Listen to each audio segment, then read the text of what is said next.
he tempted fate with his outrageous statements. I said, you know, I can earn it faster than I can piss it away. You should never do that. He earned and spent a fortune. I thought that it was great fun to have houses. Woodside, Aspen, Georgetown, and Paris.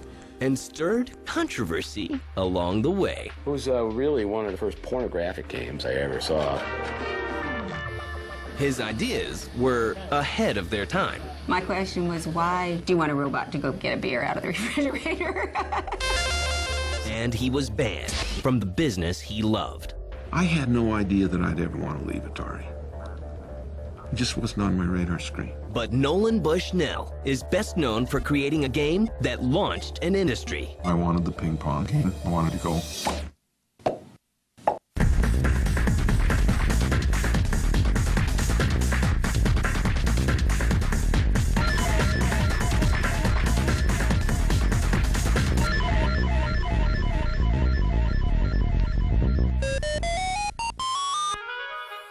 He grew up a Mormon in Utah, and he had 3 sisters, so he was the only boy. The only boy faces a painful loss at a very young age. His dad, who runs a construction company, dies suddenly, leaving Nolan fatherless. My dad and I were very close, and then I kind of felt cheated. He was kind of launched into the position of being kind of the breadwinner, the responsible one. He didn't grow up with a silver spoon in your mouth. You just know that this is a guy whose own energy got him where he is. He works at an amusement park while earning an electrical engineering degree from the University of Utah.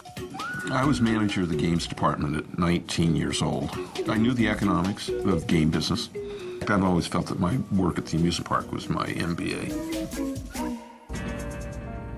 As technology advances, so does the curious young visionary. Somebody programmed a game called Space War, and that was out of MIT. And the software was brought over to the University of Utah, and that was the first video game.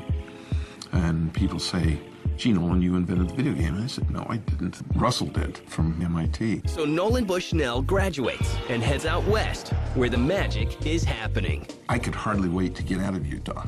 And if you're going to be an electrical engineer, and it's the late 60s, early 70s, you're going to be in Silicon Valley, in the center of the action. It's 1970, and he's working double duty. Engineer by day, video game creator by night. Computer Space was the first game, and what I was trying to do was really bring Space War to a cost point. Computer Space was a monumental flop. It didn't make it to very many venues, and where it did make it, it wasn't very popular. All my friends loved it. All my friends were engineers. It was a little bit too erudite for the masses. With the aid of Al Alcorn, another young engineer, Bushnell sets out to make his second game, a game that sneaks its way into history. So I told him I wanted the paddle game. I wanted a ping pong. I wanted to go. And the ball would go back and forth. But I had actually defined it so that there was a button. So you'd position it, and then the button would swing a little racket. Well, Al got it to the point where it just had the 2 paddles, and it was knocking the ball back and forth, and it was so much fun. I said, stop. We don't need to go to the next step. And so we did, and the rest is history. The rules for playing were quite simple. Insert quarter, ball will serve automatically. Avoid missing ball for high score. We named Pong just because you couldn't own a ping pong game, and so we just truncated it and called it Pong. It's time to debut the game, and Pong is placed in a Sunnyvale, California bar for testing. When they called 3 days or 2 days after we put it in, there was a failure. We thought, we maybe got a problem here. There was too many quarters in it, so it had actually jammed, and it shorted the machine. And that's a problem we can fix. In November 1972, the fledgling Atari company ships its first commercial version of Pong. Shortly after, original partner Ted Dabney leaves the company. We also had no money, and we were making factories out of, old roller skating rinks and various things. So, but we were scramblers. They were also frisky young things. They'd have their goals to shoot for, and then when they'd reach them, they'd have huge parties. Almost everybody went home with everybody else. It was a loose atmosphere. I think that Nolan ran it more like a hippie commune than it probably should have been. And it was, everything was consensual and everything. So, but it was a really, really different time. But the flip side was it was a very creative environment, and a lot of good and interesting product came out of that environment. In 1973, sales at Atari reached $3.2 million. While they awaited patent approval for Pong, others seized the opportunity. We were heavily, heavily copied.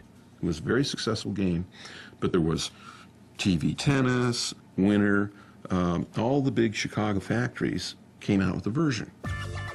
Another innovative game from Bushnell raises lots of eyebrows, but very little money. It's called Gotcha. It was really one of the first pornographic games I ever saw. Everyone was talking about the phallic nature of joysticks. And so we thought, well, maybe it would be good to have Two big pink rubber controllers on the face of the game. in which you were manipulating breasts. Some people went for it, some people didn't. Nolan was creative, there's no question about it. Meanwhile, nearly 100,000 Pong-like arcade games are produced, yet Atari sells only 10,000 units. Nolan continues focusing on a series of other arcade games, but profits plunge as Bushnell pins his hopes on a home version of Pong. Consumer Pong. Everyone says, well, you know, it was, boy, what a great idea, da-da-da. We took it to the toy show in New York, and we sold none. Zero. So we went to the TV appliance stores. We sold none. Zero. And so you say, what am I going to do?